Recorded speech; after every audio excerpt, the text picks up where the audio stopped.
So what's up mga kumag, I'm back ang inyong online judge, lang iba kundi Judge Jinan. Okay guys, back to track. At eto na, second battle sa bracket A ng Isabuhay 2017 review natin, no? Sabi ko nga sa inyo kagabi, which is yung Batas versus Hearty na review natin, no? Uploaded na yun ngayon sa video sa channel natin, kaya you can check it out. Sabi ko nga doon, pipilitin natin na matapos yung bracket A ng Isabuhay 2017 para sa, kasi long weekend, 'di ba? Hanggang Monday wala tayong pasok. So gusto kong matapos yung bracket A or kahit makapag-umpisa sa bracket B, no? Sa darating na mamayang gabi tsaka bukas ng umaga, maghapon. Yun yung plano ko. So ayun, gusto kong makarami talaga ng content para may pondo tayo sa mga susunod na araw. Ngayon, pangalawang battle review natin sa bracket A, Batang Rebelde versus Surhenyo. Gaya ng sabi ko sa Batas vs Hearty, napanood ko na to pero hindi ko siya naulit kasi ayun, ito yung time na 2017, ito yung time na hilig ko lang sa battle rap, no? So hindi ko na masyadong na balikan to. Pero maraming nagsasabi or ginagawang anggulo kay Sur is kay Batang Rebelde daw dapat talo na siya. So let's see, tignan natin kung ano yung magiging laban ng dalawang to. So huwag na natin patagalin to. Batang Rebelde versus Surhenyo sa Isabuhay 2017. Let's go. Pangalawang laban, second side 5. Nanalo ng coin to si Batang Rebelde. Pinili niya mauna. Unang banat, pahinga natin. Batang Rebelde. Yeah, hear me? I said, February 24. Unang laban mo pa lang, last battle na kagad. Kasi dito sa Isabuhay, ako ang huli mong kabanata. Jersey mo'y isasampay na sa itaas bilang isang alaala. Ito na ang huli mong kabanata. Dahil sa pang-apat na biyernes ng Pebrero. Yo. Unang laban mo pa lang, last battle na kaagad. Kasi dito sa Isabuhay, ako ang huli mong kabanata. Jersey mo'y isasampay na sa itaas bilang isang alaala. Dahil sa pang-apat na biyernes ng Pebrero, tol, katapusan mo'y nakatakda na. Kaya magre-retiro ka sa 24 na parang jersey ni Black Mamba. Nice. O para kang si Kobe kasi puro katira. Pagdating sa drugs, ikaw ay godlike. Kaya tignan nyo itsura. Ganito kamukha ni Aklas nung wala pang love life. Pero kung si Aklas pag tumira hindi natutulog kasi binabantayan sarili niya, question ay babalik ta rin ko. Dahil pag ako tumira at di mo nabantayan, tutulugan mo yung sarili mo, tangina mo. Sa lahat ng nakilala kong henyo, ikaw lang yung bobong walang tiwala sa sarili niya. Kaya nga yung sur mo walang di ba? Kasi hindi ka sure kung henyo ka. Nice. Alam niyo kung anong karime ng henyo ka? Di ko alam, basta eto ka. Kasi sabi mo kay Dasky, saksakin kaya kita ng lanseta, ewan ko kung hindi ka matipos. Kahit kakampi mo yung Big 3, I can kill you using Victus. Lanseta, Invictus. Inulit pa ni Mangmang. Tapos walang nag-react, kaya nasabi niya na lang, puta mag-ingay naman kayo dyan! Nanlilimos ka ng crowd reaction, palibhasa wala kang voice. Kung gusto mong mag-ingay sila dahil wala silang choice, palitan natin yung pangalan mo ng make some noise! Tapos madalas ka pang makalimot ng linya kasi sobrang hina ng ulo mo. Ikaw ay presong nakabartolina, nangangapalang ng barato, sarili mong sulat, hindi mo alam. Kaya aking napagtanto na bilang isang Pinoy, henyo ka nga. Kasi di mo naman alam kung anong mga salita yung nasa ulo mo. Kaya tama nga si Dasky, Nice. ikaw yung Ganda nun. MCing nasa amateur class. At ako yung tipo ng level na hindi mo kayang masurpass. Pero alam kong manlalaban to kasi siya yung addict na no surrender. Kaya wag kayong masurprise kapag dito nakasurvive dahil ngayong gabi ako'y magiging surrender. Pansin nyo, pinagkaroon ko pangalan niya at sadyang hindi ko kinumpleto para ipamukha sa yung si Sur ka lang at hindi ka isang henyo. Time. Galing. Ay, unang banat. Galing ni Batang Rebelde doon. Malaman yung mga linya niya at para sa akin hindi naging dragging, hindi naging fillers. Rekta yun lahat kay Batang Rebelde, ay kay Surhenyo. Ang ganda ng pagkakatahi niya ng mga bara niya, ang ganda ng pagkakasalansan niya ng mga punches na doon talaga dapat yon. At walang sayang, para sa akin walang naging sayang na na linya kay BR papunta kay Sur at lahat yun tumatama.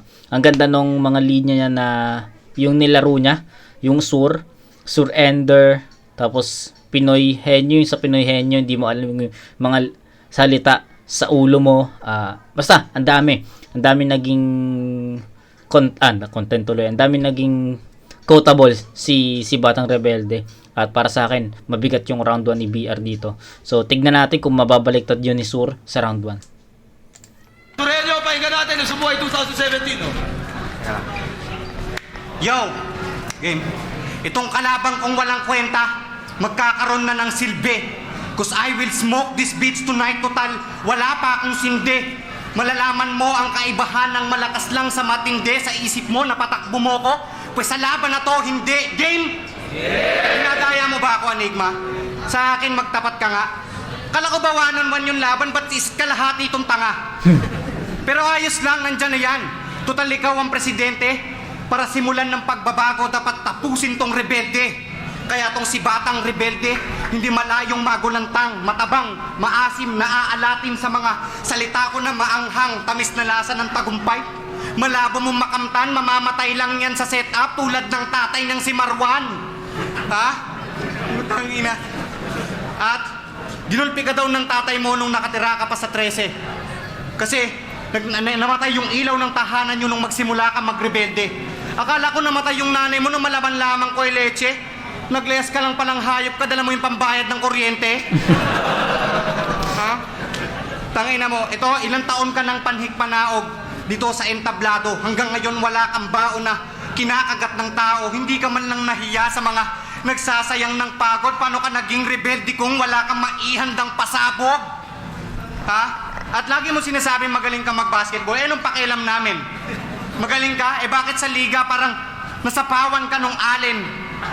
Ha? Tsaka hindi to basketball, kaya you better step back kasi rap battle tong pinuntahan mo, lahat ng fake will get black. At kung ako ka-bowlers mo, putang ina, panis yung seat mong D. Tatapusin ko laro sa score na 16-3 o bakit 1-6-3? Papaliwanag ko pa nga ba? Madali Bata. lang tambakan sapagkat aking bantay bata. Ha? Okay. Tangina, ito yung player na pag sa court hindi mo maramdaman yung presence. Pinapapasok lang kasi para umubos ng 10 seconds. At ang masama pa dun yung bola, puta di man lang niya nahawakan. Kasi 10 seconds na lang tapos bola ng kalaban. Tangina. At marami ka ng panalo. Pues wala lang sa akin yun. Marami pa siguro kung panalo kung sumali na ako noon. Kung standing lang naman ang usapan, ako ang team ng Cubs ngayon. Pangit ang standing pero sa ending ako pa rin ang magkakampiyon. Kasi Okay. puro pangungupa lang naman ng mga pangungusap ng buwang tila. Baul na nakakandado, hindi mo makuha yung laman. Sunod-sunod tala mo parang si Rousey ah. Puro bokat forma lang naman. Oo, ikaw si Rousey ng isa buhay hanggang unang round ka lang. Ha? Rousey guys, UFC yon, UFC. Si Ronda Rousey, no, ang dami niya talaga. Nakasubaybay rin kasi ako sa UFC and alam ko yung mga battles ni Ronda talaga na marami talaga siyang round 1 na natalo. 'Yun. Tapos yung kanina na kung bowler ka, kung magaling ka sa basketball, bakit nadaig ka ng Allen? Si Balakid yung tinutukoy niya na si Allen or Allen Iverson, no. Tangina, 2 minutes lang yung sinulat ko kasi di naman ako madaya. Ikaw 2 minutes din lang siguro kasi pag mahaba di mo kaya. O, di ba? Linya mo yon. Kaya round mo na. Pakiusap, ganda mo yung lyrics ha. Kasi ipapasa ko to sa Facebook, buwisit ka. Anong banat? Okay, ang ganda nung second half ni Surhenyo guys. Malakas yung second half niya pero yung umpisa niya kasi mababa eh. No? Yung umpisa ni Surhenyo hanggang gitna is hindi ganun ka impactful, hindi ganun kabigat. Sabihin natin dead air yon, sabihin natin patay yung crowd doon. Pero pagpasok ni Surhenyo dun sa second half niya, andun na yung mga malalakas na linya. Yung sa Ronda Rousey and yung Allen. Basta nakapaloob sa second half ni Surhenyo yung mga solido na linya na para sa akin pumapalag sa naging round 1 ni BR. Pero syempre ang unfair naman kung itatabla ko yung battle Kasi yung BR sa round 1 is consistent eh. Nag-start siya ng ganito kalakas, nagtapos siya ng ganong kalakas. Si Surhenyo naman, nag-start siya ng mahina eh. Tapos natapos siya ng malakas. So, yung improvement ng round ni Sur, okay yon. Pero, para sa akin, hindi enough kasi yung second half lang na malakas kumpara dun sa buong round ni Batang Rebelde na solid. Tsaka mga references ni BR, sabi ko nga, pasok yung lahat kay Sur. Yung laro ni BR dun kay Sur, maganda rin yun. Kaya nagustuhan ko yung mga angles. So, I'll give it to BR sa round 1 sa score na 9-8. So, yun. BR, 9-8. Parang banat, Batang Rebelde, pakinggan natin, isubuhay. Yo, ako yaminado na pag ako'y bumatel, matumal ang crowd reaction. Pero di ibig sabihin na hindi ako hubog. Mga linya ko kasi may knockout power. Kaya pati yung crowd tulog, isa buhay. Ito'y aking kusina, sa aking tagtaran, ikaw ay durog. At di ako magaling magluto ng laban, kaya maiiwan kang sunog. Kaya luhod. Dahil maghapon kang mahihirapan sa bawat hataw ng bara ko. Kaya kahit pasado alas 12 pa, hindi to madaling araw para sa'yo. Wawasakin kita buong araw, pati buwan. Bibiyakin ko na parang wala akong pake. Kaya sirang-siray ang araw mo, binigyan pa kita ng hating gabi. Pero teka muna pre, dalawa pala tattoo mo sa mukha, sa malapitan ko lang napuna. Tangina mo ka, may teardrop ka na, may booger drop ka pa. Taga-Baguio ka nga kasi meron kang sundot kulangot. Gago. Nung Royal Rumble sa Aspakan, masyado kang nakakatakot kasi sabi niya, I will leave you guys breathless, your souls living your lives. Putang taray nang hihiwalay ng kaluluwa. Ikaw pala yung tinutukoy ni Sinyong rapper na may super duper powers pa. At nalaman ko kung gaano ka ka-weak dahil sa susunod na linya mong nabanggit kasi sabi niya, si Kamandag yung babaero pero si Moxwan yung machik. Machik! Check ko lang ha. Di ba sinabi na yun ni Sinyo kay Tipsy D? Sa lahat ng henyo, tang ina mo, ikaw lang ang walang originality. Sa pagnanakaw, ikaw ay super. Man, kasi wala kang writing skill. Obviously, Clark can't write his own bars, kaya siya naging Man of Steel. Putang ina. Di ko na kailangan ng batong Clark Kent, si Superman yon, si Superman. kulay. Solid na linya na naman. Sa lahat ng henyo, tang ina mo, ikaw lang ang walang originality. Sa pagnanakaw, ikaw ay super. Man, kasi wala kang writing skill. Obviously, Clark can't write his own bars, kaya siya naging Man of Steel. Tang inang galing. Di Ganda ko na nun. kailangan ng batong kulay berde para pabagsakin tong Man of Steel tonight. Dahil isang buwan ng scripted ang pagkamatay Tang inang solid ng linya na yon, yung Clark Kent write his own bars. Kaya siya naging Man of Steel. Tang inang ang bigat nun para sa akin, tol. Kasi Clark Kent, ayun nga yung sabihin natin human form ni Superman, no? Yung tao siya, pag tao siya, hindi siya Superman, siya si Clark Kent.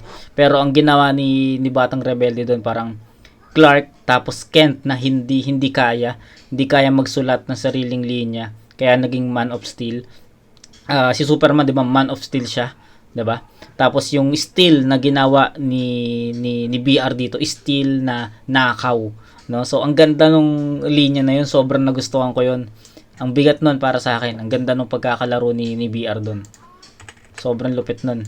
super. Man, kasi wala kang writing skill. Obviously, Clark can't write his own bars, kaya siya naging Man of Steel. Galing nun. Tangina nun. Di ko na kailangan ng batong kulay berde para pabagsakin tong Man of Steel tonight. Dahil isang buwan ng scripted ang pagkamatay mo sa sinulat kong script tonight. Kaya talo ka na, kulang pa ang kita mo. Pero hindi tungkol sa pera ang bottom line. O kulang ang kita cause you will lose your second sight at matutulad ka kay left eye blind. At nag-post pa to sa Facebook. Feeling scared kay Apex at Motang ina. Para namang aabot ka pa sa kanila. Kasi ang pag-asa mong manalo, simple lang. Parang pag-landing ng barko. O nag-isip pa tong tangang to. Huwag ka nang umasa kasi hindi lumalanding ang barko. Tayo follow-up pa na, Surelio, Okay, yung ender niya, Kuwela, no? Ginawa ng joke. Lumanding yung barko. So, nag-isip pa to, di lumalanding yung barko. Okay.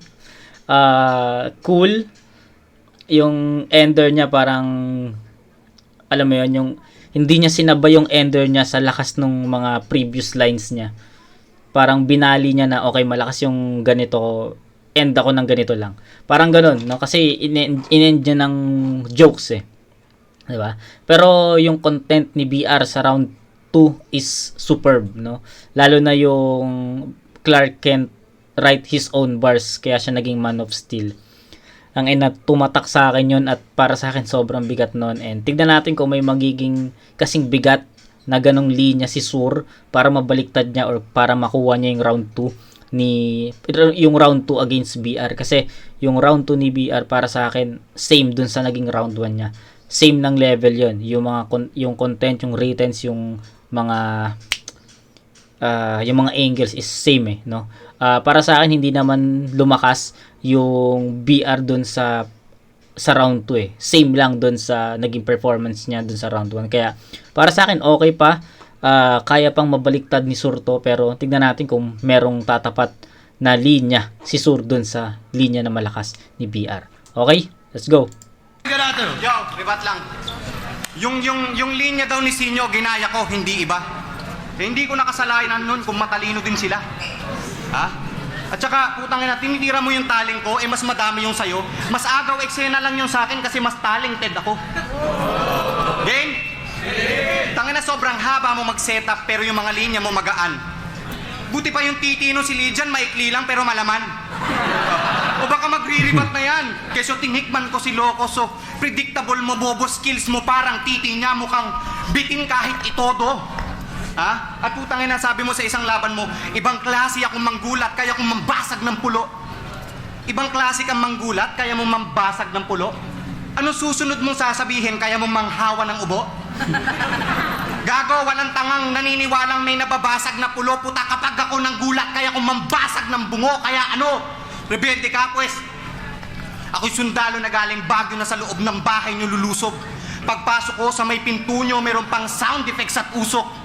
Ito'y hustisya sa mga taong inyong pinahirapan at dinukot. Purong aksyon, wala ng drama. Pag nagsimula na akong humugot, pasneya.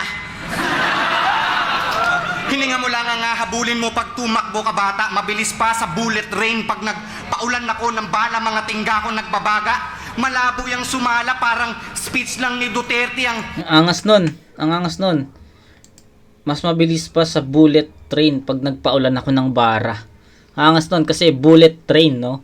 Na yung train na mabilis sa, I think sa Japan ata. Hindi ko sure kung saan yon, pero na alam ko naman yun, no? Pero hindi ko lang alam kung anong lugar or anong bansa. Tapos ang ginawa niya, magpaulan pag ako'y nagpaulan ng bala, no? Yung bullet train na train, ginawa niyang bullet rain na magpaulan ng bara. So ang angas nun, ang galing nun. Effects at usok. Ito'y hustisya sa mga taong inyong pinahirapan at dinukot. Purong aksyon, wala ng drama. Pag nagsimula na akong humugot, pasneya. Hininga mo lang ang habulin mo pag tumakbo ka bata. Ito'y hustisya. Sabi niya, puro drama pag nag-umpisa na ako humugot. Hugot na, alam niyo na yun, no? Hugot na yung laging, yung mga sad boy, di ba? Laging humuhugot yun. So, ganun. Ito'y hustisya sa mga taong inyong pinahirapan at dinukot. Purong aksyon, wala ng drama. Pag Wala ng drama. simula na akong humugot, Angas nun. pasneya. Hininga mo lang ang habulin mo pag tumakbo ka bata. Mabilis pa sa bullet rain. Pag nagpaulan ako ng bala, mga tingga ko nagbabaga. Malabo yung sumala, parang speech lang ni Duterte ang galing ko magpatama. At kung buhay pa tong si Marvin, mukha na ilulublob sa tubig, wala akong oras magpahinga. Sa leeg itatali yung lubid at sa umaga nyo na makikita katawan niya na nasa bukid. Di alam kung sinong killer, parang death ni Nardong Putik. Ha? Putang ina. Talagang dumudugo yung tenga, talagang wasak yung pandinig. Yung bakal pinasabog ko sa bunganga kaya naging bukang bibig. Ganyan ako kumangharas sa paraan ko na marahas sa loob ng nicho. Ipinasok sa pinagbidahan kong palabas. Ganyan maging creative Marvin na may halong pagkasadista. Yuso pictures in my rounds na ako'y parang lagarista. Kung kanina basketball, dito ilulubog ka na ng malalim. Huwag ka mag-alala Marvin dahil laro lang din naman to para sa akin. Malinis ang aking pagkapanalo sapagkat nagkakalat na to dito. Pilit na malalim ang sinasabi para mukha siya na matalino. Puro ginugil lang naman salitang pinasok mo sa sentido. Kaso ang pangit na pagkakasabi kaya di gaano na epektibo. Ha? Kaya patay ka na. Naaalala ka lang ng mga tao dito bilang veterano na laos na. Wala nang veteranong tatayo dito ngayong ginawa ko ng itumba. Pagkarit mo sa ligan to, tapos na. Kahit kay Balakid magtanong ka, batang pambata ng Cavite, hindi na ikaw, kundi si Mot na. Ha? Kaya round mo na, putang ina. Lakasan mo naman, wag kang para maamon tupa. Gusto mo magka-energy ang bars mong hayop ka? Mag-Milo ka muna. 1, 2, 3, 4. Energy, energy ka. Beat energy ka. Beat Milo every day. Milo every day. Batang Rebelde, pakinggan natin. Subuhay 2007. Tangina. Okay. Okay. Mahirap yung round 2. Pero, ayun, to cut it short, yung round 2, akala ko ibibigay ko siya kay BR. Pero, ang ganda ng pinakita ni Sur. Nagpakita siya ng flow. Tapos, inimitate niya si Damsa, na which is nasa gilid lang niya. Di na natin syempre count yung Milo everyday. Kasi, wala na, parang pinaka-ender na lang niya yun. Pero nahirapan ako sa round 2 kasi humabol eh. Humabol na naman si Sur. Pero ang pinagkaiba lang is yung round 1 ni Sur is hindi siya ganun ka... Sabi ko nga, diba, nag-start si Sur sa round 1 nang hindi ganun kalakas. Tapos natapos siya ng malakas na para sa akin. Naging level ng second half ni Surhenyo yung panapos na. Yung panapos lang panapos ni BR, kaya para sa akin nakahabol doon si Sur. Pero yung round 2 ni Sur is hindi siya nag-start ng mahina. Nag-start siya ng malaman na agad, na pumupuntos na agad, then nadala niya yun hanggang dulo. So akala ko ibibigay ko na naman kay BR yung round 2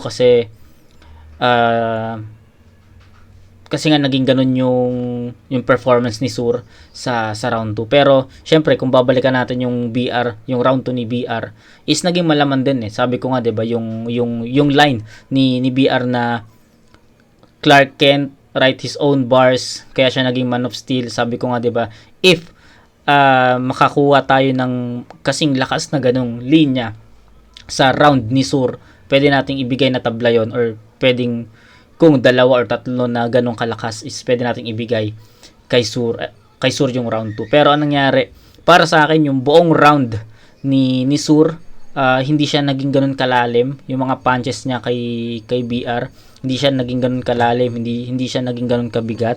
So if pagsasama-samahin ko lahat ng mga bara ni BR doon, ay ni Sur doon sa round 2, kasama yung flow, yung rap skills, feeling ko kasing level niya yung ganung linya ni BR. So yung round 2, akala ko bibigay ko kay BR, pero yung round 2 itatabla ko muna yon sa 9.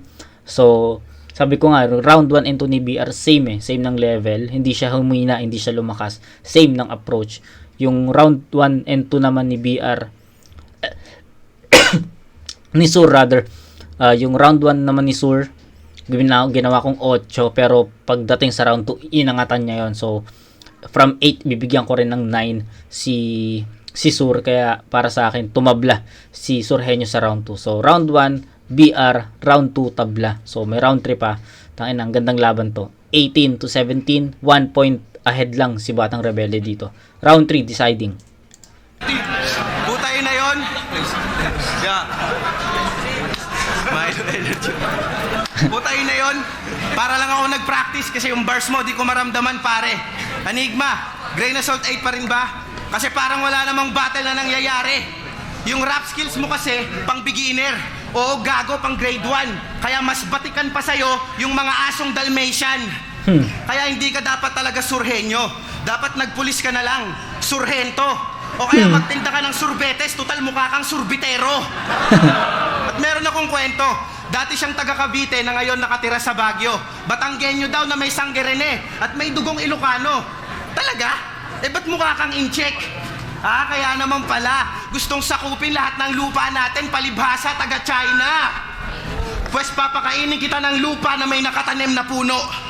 Meron kang chance makapili ng kalaban, pero nagkamali ka ng tinuro kasi singbagsik ako ni Banong. At di mo ko kayang hulihin, parang mahi ka ni Jeffrey Tam sa baraha. Kaya kahit Chinese ka pa, hindi mo ko mamamafia. At nga pala, first name niya Mark.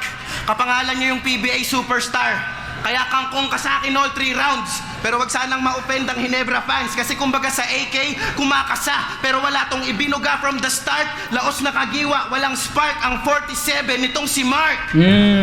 Pero di ako dalubhasa sa Ganda mali. nun. Kaya nagdala ko ng punyal na gusto kong makilala mo. Ito'y tunog instrumental ni Apo Lerma sa tuwing ikinakaskas ko. Talim nito, back to back tulad ni Batas. At mas matalas pa to kay Goryo. Tanginan lupit nun. Talim nito back to back parang si Batas. Woohoo! Tangina solid nun. Na gusto kong makilala mo. Ito'y tunog instrumental ni Apo Lerma sa tuwing ikinakaskas ko. Talim nito, back to back tulad ni Batas. At mas matalas pa to kay Goryo. 4 na beses tong sasayad sa dibdib mo. Kaya sigurado, magkakaroon ka ng 4 na guhit sa dibdib na parang logo ng ilustrado. Galing! Hindi ako sumulat. Kaya manalo matalo, they give me props. Dahil sa taglay kong galing. Sa'yo, wala kaming may bibigay na props. Doon ka manghingi kay Tweng. Kasi kung di mo napansin, sa jokes mo, mag-isa ka lang natatawa. Pero yung bars niya mabigat. Sa sobrang bigat, kahit isa, wala siyang nadala. Tapos ang hilig mo pang mag-English, hinahamon mo ba ako, tang ina mo ka? Yeah, listen. I'ma drop some English lines, so you better listen, guys. Pussy, you're so lucky it's already 2 minutes. Time, rules and regulation, bars, bitch!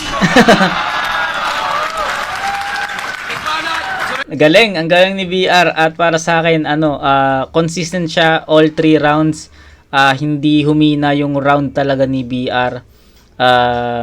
Maging disiplinado siya from round 1 to 3. Compact din yung mga lines, yung mga bars, yung mga punches, yung mga jokes. Para sa akin naging well-rounded din si BR talaga sa battle na to. So deserve ni BR yung 999 sa all 3 rounds. Hindi ko siya kayang i-perfect Even ito yung pinakamalakas na round ni... Hindi naman siya ito yung pinakamalakas. No? Hati-hati talaga may nagustuhan akong linya dun sa round 2. Pinakamalakas ni BR na energy at stage presence yung round 3. Ang ganda ng buwelo niya sa round 1. Iba-iba, hati-hati. Kaya para sa akin, kalat yung naging score at hindi ko yun kayang i-perfect kasi parang sa buong round naghahanap ako ng mga solid na linya at mapagsasama-sama niya yung mga ganun. Pero anong nangyayari, umaatake si BR sa iba't ibang sa iba't ibang elemento, no? Sa punto yung round 1, sa punches or haymaker sa round 2, sa pagiging agresibo or pagiging well-rounded sa round 3. Ganun yung naging approach ni BR. Kaya para sa akin consistent si BR sa pagpapakita ng iba't ibang elemento ng battle rap. So, pagiging well-rounded ni BR. Yun talaga yung pinaka nagdala kay BR dito sa battle na to. So, iskoran ko na to, bigyan ko to ng 9 points para kay BR. So, 27 points para kay BR. Surhenyo, may isang tabla sa round 2. Tapos round 1, medyo nagkulang ng konti. Pero round 3, tignan natin. Renyo, pakinggan natin ang Subuhay 2017. Putang ina mo, Inglesero ka pala. Round 3 na, Batang Rebelde. Naiinip pa rin ako. Puta, 2 minutes lang yung sulat ko, parang 6 minutes sa'yo. At saka ang haba mo mag-setup, puta, may lakad pa ako, men. Hinihintay ko yung suntok, bukas pa yata dadating. At tinalo ka ni Ponger. At tinalo ka ni Ponger. At tinalo ka ni Ponger. Ang sakit, no? Hindi, tinalo siya ni Ponger, take note. Binigay niya pa yung best. Putang ina. Mga linya mo, tinalo lang ng ninyang, welcome to my place.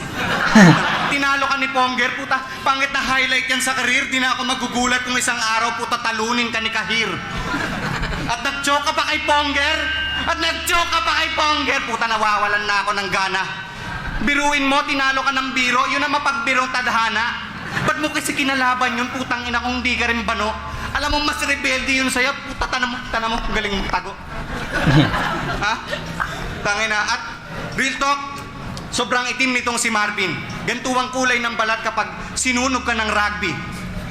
Si Sinyo na mismo ang nagsabi, rugby boy itong si Marvin. Kung si Smaglas, Illuminati, itong si Marvin, ilungin natin.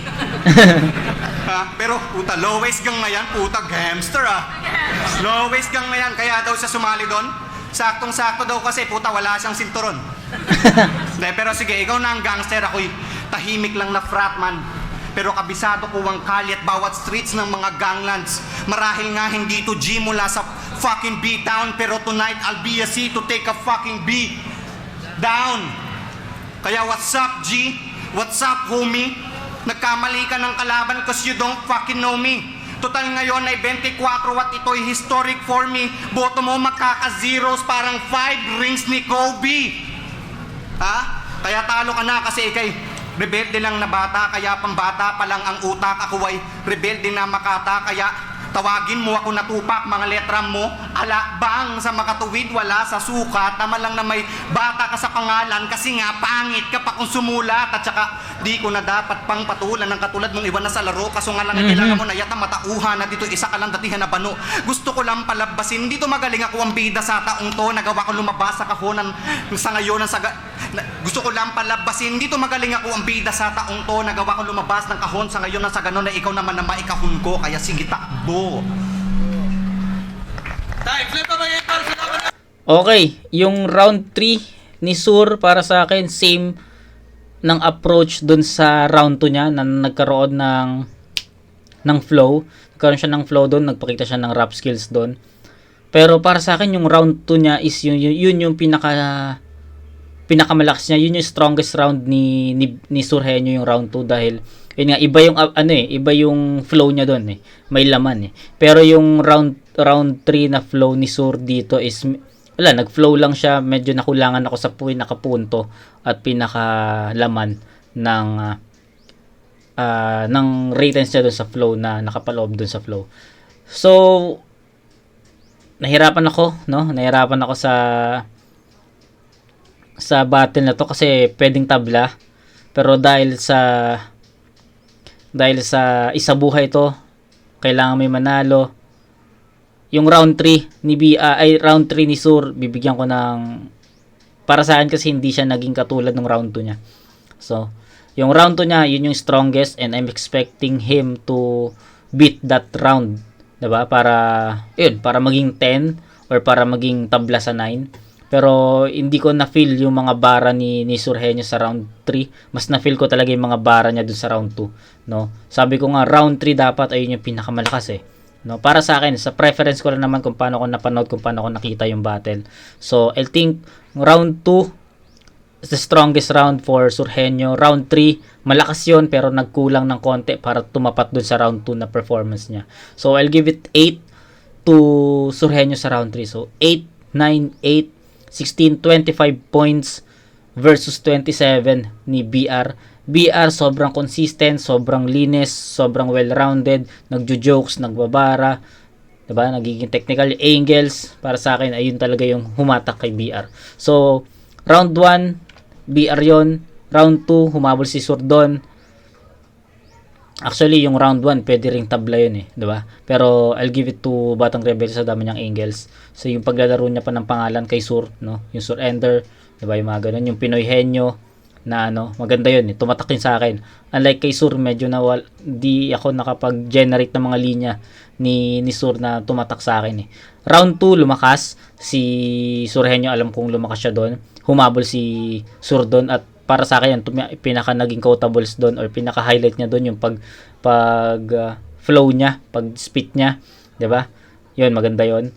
Kaya tinabla ko 'yon. Then round 3 bumaba talaga yung level or power ni Sur Henyo sa round 3. Kaya bibigay ko pa rin kay BR yung round 3 sa pagiging consistent at linis ng performance. Kita nyo rin yung performance ni Sur, medyo may konting slip ups, may mga stutters, unlike kay BR tuloy-tuloy.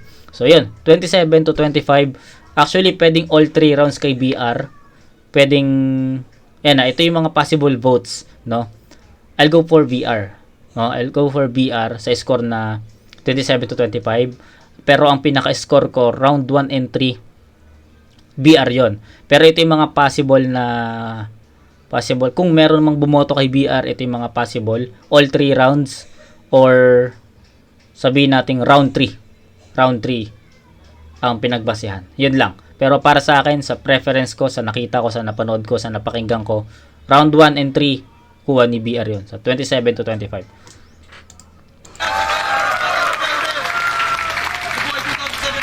Flip top, second sight, 5. Is a boy 2017 ang laban. Sur Henyo versus Batang Rebelde. Magiging pambes para sa kanila pareho. Ito ang hurado natin. Ang boto, 4-3. Diba? Sobrang dikit, di ba? Di ko na-predict yung ano, sorry, nakalimutan ko mag-predict ng judging. Pero 4-3 is the best score to score this kind of battle. Sobrang dikit nun. So, yun. Props dun sa 4-3. Alam ko na si Surhenyo yung nag-advance dito, pero yung tatlong judge na bumoto kay BR, pakinggan natin. Siyempre, yung 4 din kay Sur. Advancing sa tournament, magigay para kay Surhenyo. Maraming salamat kay Batang Rebelde. Kapitain nyo din ako, kababayan ko siya. At salamat sa mga sumuporta sa akin, sila Ivan, Sir Arik, salamat sa tiwala. Salamat sa battle. Congrats kay Surhenyo. Judges, Tignan natin, pakinggan natin to. Binoto ko si Batang Rebelde. Sobrang dikit lang nung laban, kaya medyo nahirapan din ako mamili. Kumbaga, pinili ko na lang kung saan ako mas Yes, na-enjoy. own preferences. Tama, own preference yun. Yan, Surhenyo versus Batang Rebelde. Round 1, maganda yung palitan nilang Yes, dalawa, pero yes. mas natripan ko yung setup bandang huli. Biglang lakas ng bandang dulo ni Surhenyo. Tama, iyon yun. Ayun sinasabi ko sa inyo na biglang lumakas talaga yung second half ni Sure, di ba? Pero sa pagkakakita ko kasi sa pagkakapanood ko, hindi yun enough para matalo niya yung round 1 ni BR na all throughout malakas. Yung round 1. Round 2 naman, parehas lang din silang malakas. So, bali ang para sa akin tabla yung round 2 na yun. Di ba? So, ito. May kapares tayo na tabla sa round 2. Ang galing natin sa part na yun. Tapos round 3, parang nakuha ni Surhenyo yung nakuha ni Surhenyo yung kaluluwa ko, tsaka yung parang yung nung crowd dun sa mga ginawa niya. Tsaka yung setup niya okay din, pero malakas din si Batang Rebelde. Kaya props ni Batang Rebelde. Surhenyo meron. Okay. Ako na lang, binoto ko si Surhenyo kasi yung ginawa ni Surhenyo ng round 1 and round 2, diretsong suntok para kay Batang Rebelde. Tapos nung round 1 kasi ni Batang Rebelde nag-choke siya eh. Tapos ngayon yung round 3 ni Nag-choke ba siya? Surhenyo nag-choke siya. Kaya mas nagustuhan ko yung ginawa ni Marvin. Kaya Surhenyo ko, round 1, round 2. Okay. Ayun, Lil Sisa, binoto ko si Surhenyo kasi yun, ang galing.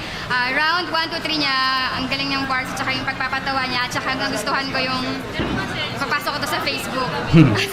Gusto ko yung gayahin yun. Tsaka, pero magaling din si yung kalaban niya. Round 2, round 3, binigay ko din sa kanya and then yun, mas ginalingan lang talaga ni Surhenyo. So yun. Surhenyo. Ngayon, binoto ko si Surhenyo. Round per round na lang. Pinasi ko siya sa pagiging sino mas effective.